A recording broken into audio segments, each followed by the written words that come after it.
సాగర తీరం విశాఖ పరిసరాలలో తెల్లవారుజామున భూకంప ప్రకంపనలు నమోదవడంతో ప్రజలు ఒక్కసారిగా ఉలిక్కిపడ్డారు. బంగాళాఖాతంలో సంభవించిన భూకంప ప్రభావంతో నగరంలోని పలు ప్రాంతాలలో ప్రకంపనలు చోటు చేసుకున్నాయి. ఉదయం 5:45 ప్రాంతంలో భూమికి 4.5 తీవ్రతతో 10 కిలోమీటర్ల లోతులో భూకంపం నమోదైనట్లు జాతీయ భూకంప పరిశోధన కేంద్రం వెల్లడించింది. భూకంప కేంద్రం కాకినాడకు తూర్పు దిశగా సుమారు 225 కిలోమీటర్ల దూరంలో బంగాళాఖాతంలో ఉన్నట్లు అధికారులు తెలిపారు. ప్రకంపనలను గుర్తించిన పలువురు ప్రజలు ఇళ్ల నుంచి బయటకు పరుగులు తీశారు. అయితే ఈ భూకంపం రావడంతో పరిస్థితిని అధికారులు నిరంతరం పర్యవేక్షిస్తున్నారు.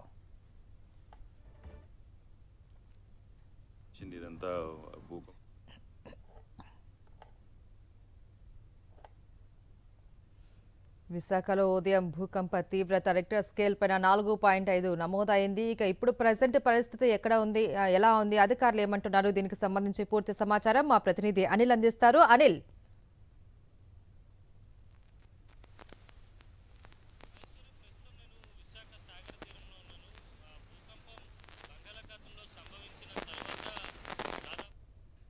సాగర తీరం విశాఖ పరిసరాలలో తెల్లవారుజామున భూకంప ప్రకంపనలు నమోదయ్యాయి. దీంతో ప్రజలు ఒక్కసారిగా ఉలిక్కిపడ్డారు. బంగాళాఖాతంలో సంభవించిన భూకంప ప్రభావంతో విశాఖ నగరంలోని పలు ప్రాంతాలలో ప్రకంపనలు చోటు చేసుకున్నాయి. ఉదయం 5 గంటల సమయంలో 4.5 తీవ్రతతో భూమికి 10 కిలోమీటర్ల లోతులో భూకంపం నమోదైనట్లు జాతీయ భూకంప పరిశోధన కేంద్రం వెల్లడించింది.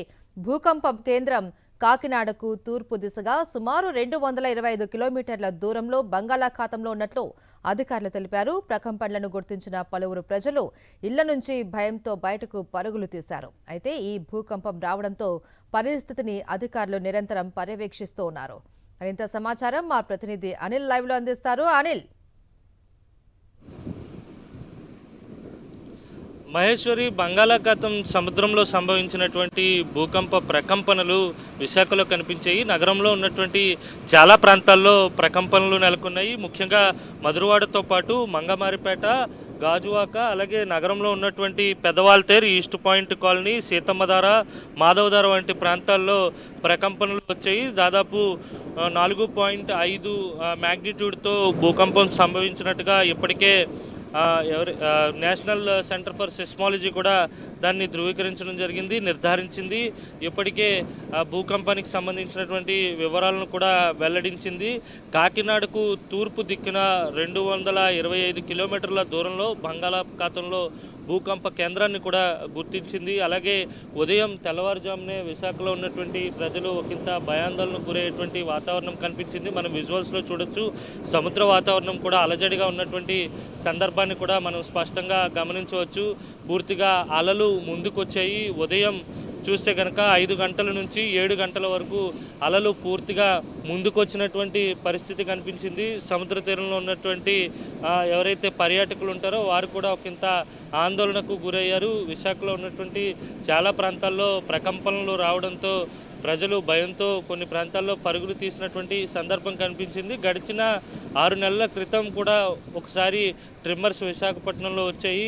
భూకంప కేంద్రం వేరే చోటు ఉన్నప్పటికీ కూడా ఆ ప్రకంపనలు, దాని తాలూకా ప్రభావం విశాఖ నగరంపై కనిపించింది. ఇప్పుడు బంగాళాఖాతంలోనే భూకంపం రావడం, ఆ కేంద్రం కూడా సముద్రంలోనే ఉండడంతో సమీపంలో ఉన్నటువంటి తీర ప్రాంతంలో తీవ్రమైనటువంటి అలజడి కనిపించింది.